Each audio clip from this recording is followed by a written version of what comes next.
Hi everyone, it's Cricket here. And if you've been thinking about selling your home this spring, I want to share a quick tip. Now is the perfect time to reach out and get the process started. You know, a lot of homeowners, they wait until March or April, but here are 3 big reasons why connecting now puts you ahead of the game. It takes longer than you think. Before we hit the market, there are photos, staging decisions, repairs, touch-ups, decluttering, and sometimes we even have a pre-inspection.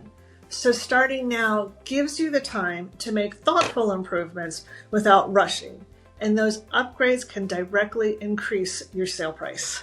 Number 2, you beat the spring rush. When spring comes, everyone lists at once. By planning early, we can position your home to go live right before the peak. That's when buyer demand is already building, inventory is still low, and oftentimes that means we're going to be seeing better offers. Reason number 3, you get a clear plan and no stress.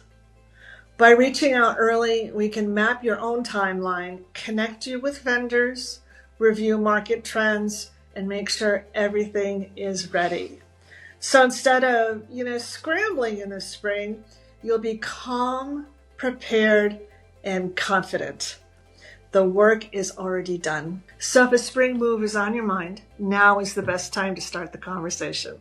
Reach out anytime and I'll walk you through every step. Make sure your home shines when it hits the market.